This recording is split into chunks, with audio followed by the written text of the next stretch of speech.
Saya bisa berani jamin ketika itu semua orang di ruangan ini mencari tahu 25 Agustus hashtag bubarkan DPR, afiliasinya di mana, di TikTok ataupun Instagram atau Twitter, semua orang pasti akan dapat ini dalam waktu kurang dari 5 menit, ya kan? Nah, ketika orang-orang akun-akun ini diperiksa dan mereka bisa tidak terbukti, saya siap menerima konsekuensinya. Hari ini saya di penjara juga nggak masalah. Yo, satu pasnya, satu panglima TNI di kau.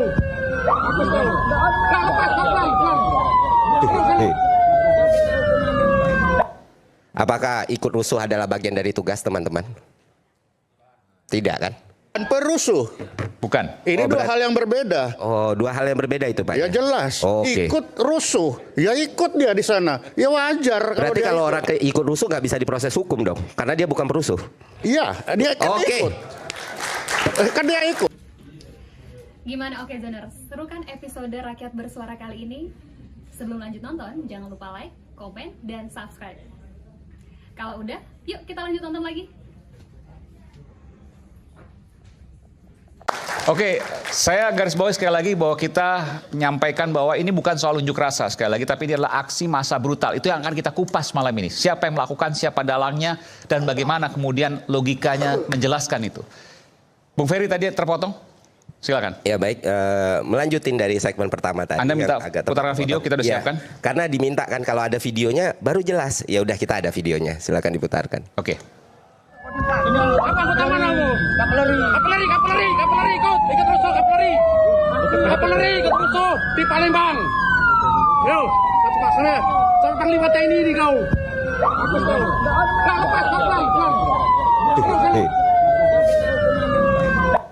Apakah ikut rusuh adalah bagian dari tugas teman-teman? Tidak kan? Saya tidak tahu kalau protapnya aparat kita seperti itu. Anyway. Berarti, apa yang bisa Anda jelaskan sini? Ya di situ kan jelas ya. Kayaknya kita semua punya telinga kalau polisi bilang orang itu yang punya name tag ikut merusuh. Ikut merusuh. Saya tidak tahu karena saya bukan intelijen. Sebentar, kita dengarkan sekali lagi ya. Kita dengarkan sekali lagi. Apa utama kamu? Kapeleri, ikut rusuh, kapeleri, ikut rusuh di Palembang. Yo, satu pasnya, satu panglima TNI di kau.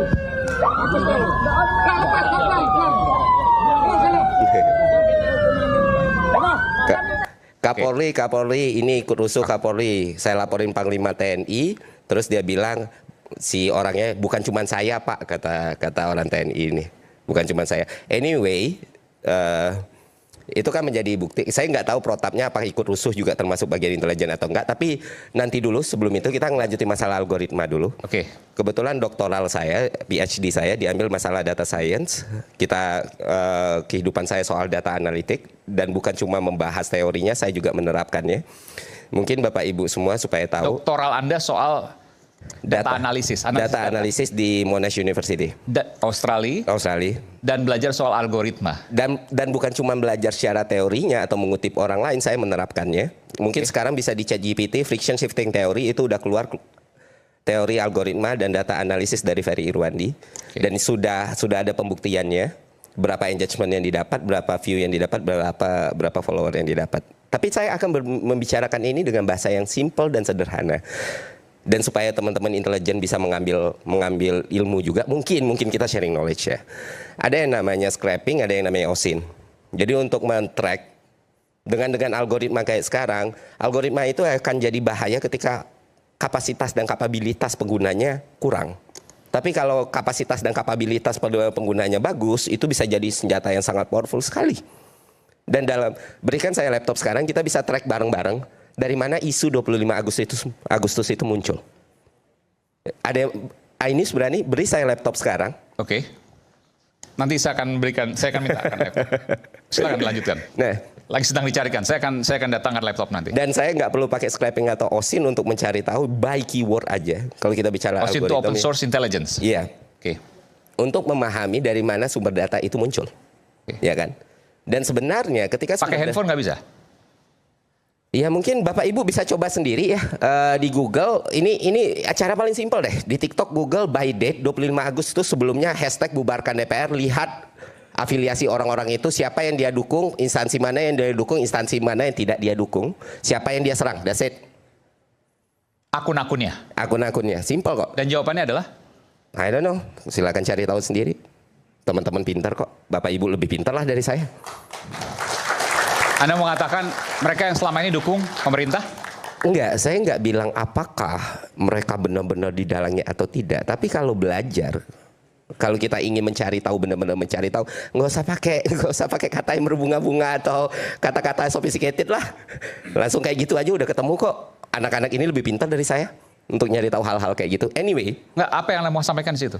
ya ini yang mau saya sampaikan. Anyway, saya bisa berani jamin ketika itu semua orang di ruangan ini mencari tahu 25 Agustus hashtag bubarkan DPR, afiliasinya di mana, di TikTok ataupun Instagram atau Twitter, semua orang pasti akan dapat ini dalam waktu kurang dari 5 menit, ya kan?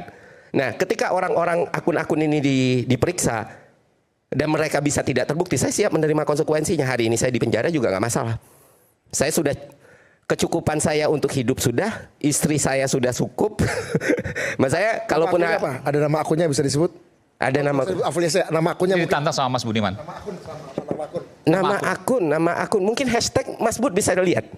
Nggak, Hashtag sebetulnya bubarkan DPR 25 Agustus 2020 sebelum 25 Agustus 2025. Nah, di situ aparat bisa cari tuh, bisa tracking. Bukan berarti mereka, Iya, iya. tapi seenggaknya ada satu jalur yang kebuka.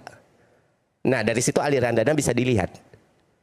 Bisa di-track. Kalau nggak ketemu, ternyata benar-benar nggak ketemu. Ah, bukan, ini cuma kebetulan ribuan orang aja. Oh, saya siap menanggung konsekuensinya. Saya bicara di TV nasional, saya bicara di media sosial, di penjara bukan hal yang menakutkan buat saya. Oke. Kalau pemerintah memang mau nyari dalangnya. Pertanyaannya, nyebut nama Rizal Khalid gampang. Ya memang mafia, memang koruptor, ya Prabowo buru.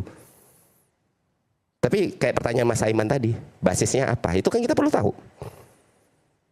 Dan kita nggak lagi terkesima dan nggak lagi terpukau dengan kata-kata yang sophisticated. Tidak, kita butuh tahu basisnya apa. Dan saya jujur, saya belum tahu. Dan saya juga nggak tahu siapa. Tapi bisa dilihat di media sosial, misalnya orang ketemu siapa, postingannya apa, yang bergerak siapa. It's not a rocket science. Nggak butuh untuk Einstein jadi paham, nggak butuh jadi bin untuk paham. Jadi termasuk dulu mungkin kalau talk show ini dilakukan tahun 98 akan sangat sulit ketika saya bicara soal bagaimana dengan video ini, dibantah dengan bilang oh itu bagian dari intelijen, terus nongol video ini. Itu bisa dilakukan 2025, tahun 98 mungkin Mas Bud tahu akan sangat sulit. Dengan sekarang gampang. Ya ini langsung kan.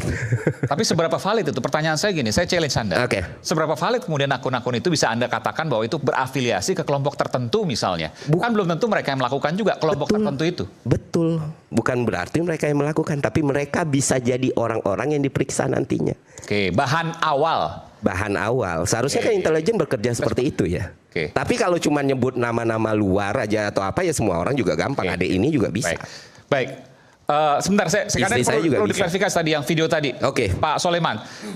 Tadi disebutkan apa tadi Bung Ferry? Apa? Anda melakukan rusuh, tapi itu kan kata polisi yang nangkap ya. Iya kan tadi dibilang. Mungkin diputar sekali lagi nggak apa-apa. Coba Saya apa bilangnya apa? Oke. Coba dengerin.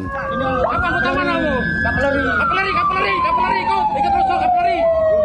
Kapeleri ikut rusuh di Palembang. Yo, satu pak sana, satu panglima TNI ini kau.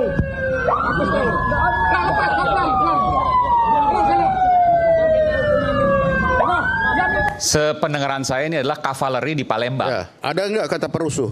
ada. Oke. Semua orang dengar Pak. Dengar nggak? Semua orang dengar. Dengar nggak teman-teman?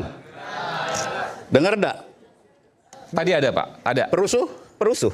Perusuh? Ikut rusuh tadi sebutnya. Ah. Iya. Kita dengarkan sekali lagi. Coba perusuh atau ikut rusuh? Ikut rusuh saya dengar. Coba dengar. Kapeleri, ikut rusuh kapeleri. Ikut rusuh. Kapeleri. Di Palembang. Ya. Yo, satu pak sana, Ya, oke. satu panglima TNI ini kau. Baik. Ikut rusuh kavaleri Palembang. Ikut rusuh, Ya. bukan perusuh. Bukan. Ini dua berarti- hal yang berbeda. Oh, dua hal yang berbeda itu Pak. Ya jelas. Oke. Ikut rusuh, ya ikut dia di sana. Ya wajar. Berarti dia kalau ikut. orang ikut rusuh nggak bisa diproses hukum dong, karena dia bukan perusuh. Iya, dia kan Oke. ikut. Kan dia ikut. Dia ikut rusuh di sana, tapi bukan perusuh. Karena Tapi, memang dia bertugas berjalan di situ. sudah dijelaskan oleh Wakil Panglima TNI, Jenderal Itu kan ikut terus. TNI Tandio, yang menyatakan bahwa ada intelijen. Apakah ini yang dimaksud? Tidak, nggak disebutkan. Tapi memang ada intelijen. Iya. Apakah itu yang kemudian tadi Pak Soleman katakan itu sedang bertugas white apa namanya? White cop. Oh, oke. Nah, jadi bagi saya tadi itu kan disebut ikut rusuh. Ya bisa saja dia tertangkap atau ada di kerumunan situ yang dia sendiri tidak tahu mungkin saat itu. Kita kan tidak tahu latar belakangnya saat itu sedang apa. Tapi dapatnya hanya di ujung. Lah dia tidak melawan kok. Kalau memang dia melawan itu lain cerita. Saya sepakat. Tapi dia tidak melawan, dia mengeluarkan kartu tanda anggotanya. Kalau dia memang di situ tidak sah atau memang dia sedang ikut menjadi perusuh, tidak mungkin dia akan kasih ini kartu anggota saya. Dan tidak akan mungkin bawa kartu. Tidak akan mungkin. Sederhana. Baik, tapi itu oke baik. Ini tapi setidaknya ini menjadi sebuah fakta yang kemudian ketika tadi Bung Ferry katakan kalau memang mau diperiksa ya harus diperiksa begitu kan? Itu sudah pasti. Kenapa kamu bodoh kok ketangkap? Itu pasti. Tapi bukan berarti bahwa dia itu ikut di situ. Kan begitu itu. Oke. Saya ke Pak Iwan. Ini kebetulan hadir di Rakyat Bersuara, bisa disampaikan. Pak Iwan ini terima kasih dari Gerakan Cinta Prabowo, betul ya Pak? Boleh pakai itu Pak. Memang Ketua Umum Gerakan Cinta Audionya Prabowo. belum nyala ini. Pak. Sudah nyala audio. Oke, baik. Silakan Pak. Ya, saya H. Kurniawan.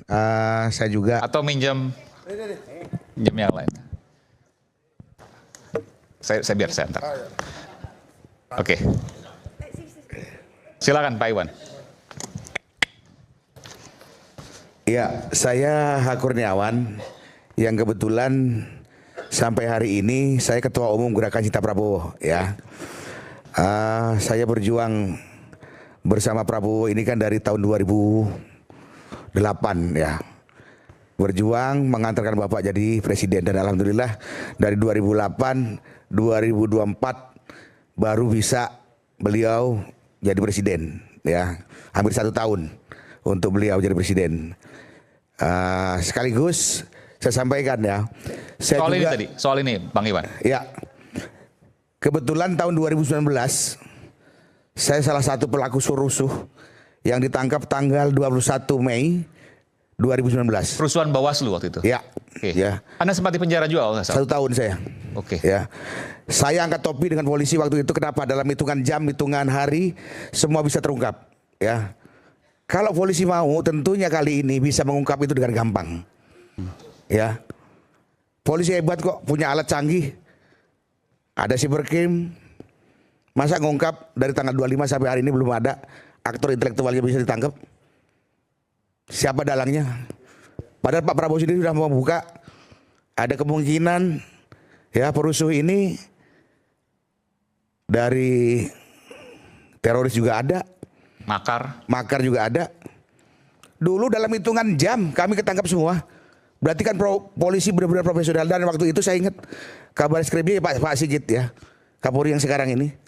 Masa untuk mengungkap kasus yang sudah tanggal 25 sampai hari ini sudah jatuh korban sama juga jumlahnya. Korban dulu 9 orang. 11 orang ya, maaf kalau saya lupa. Sekarang 9 orang terjadi di seluruh Indonesia.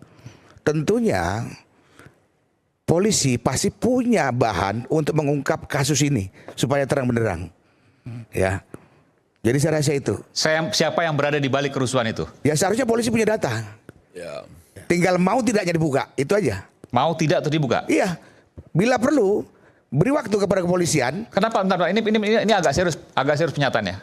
Kalau mau, gitu ya. Iya. Kalau punya kemauan, artinya sekarang polisi tidak punya kemauan yang kuat untuk membuka ini? Ya kita buktikan, kita kasih waktu.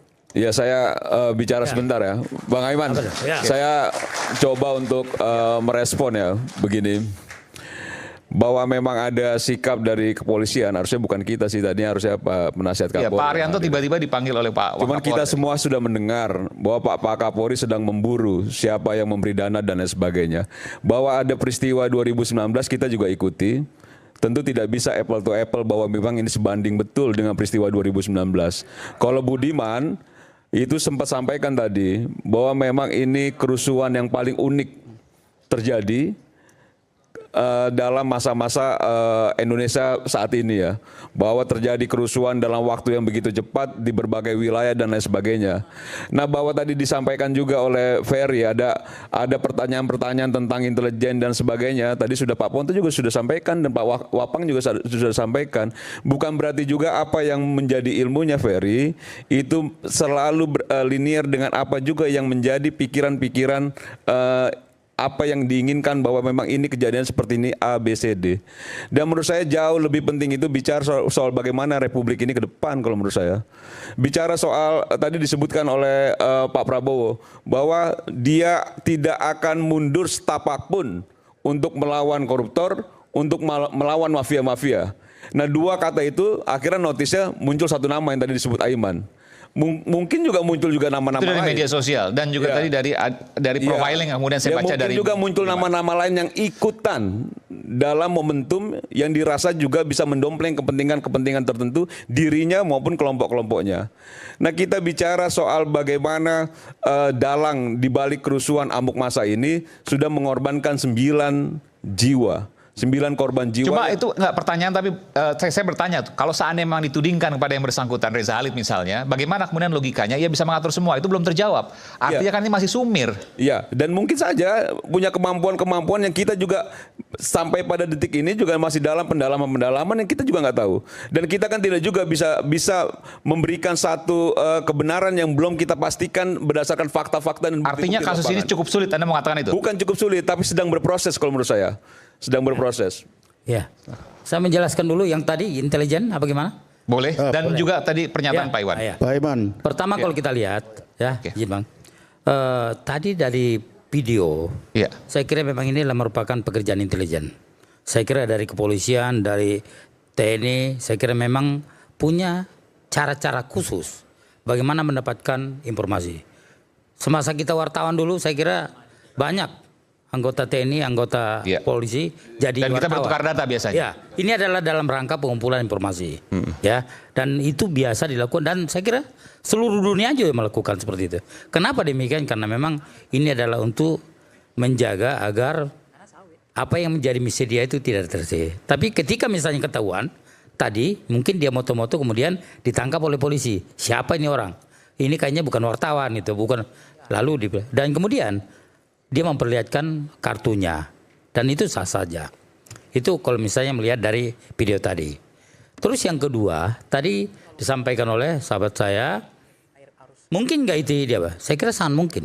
Apalagi misalnya kemarin semalam bahwa Presiden juga udah nyampaikan bahwa saya tidak akan mundur selangkah dan saya akan menghadapi orang bersangkutan. Kemudian Kapolri juga lanjut menyampaikan bahwa ini ada aktor di belakang ini. Serang berproses. Dan saat ini kalau itu kenapa disampaikan? Itu berarti kalau kita lihat kasus ini sudah di dalam penyidikan. Polisi sudah menemukan. Sesaat lagi akan diumumkan. Saat lagi. Ini hanya saat ini kalau kita tinggal lihat. Waktu. Ya, tinggal waktu ini. Kenapa demikian? Karena saat ini tinggal pengumpulan bukti-bukti yang kuat. Kalau dibandingkan misalnya dengan kerusuhan dengan ricuh pada saat 2019 yang begitu cepat, apa bedanya dengan sekarang? Tadi saya kira kalau dulu kan beda ya, mungkin ya 2019. Tapi sekarang kalau kita lihat, tapi mungkin secara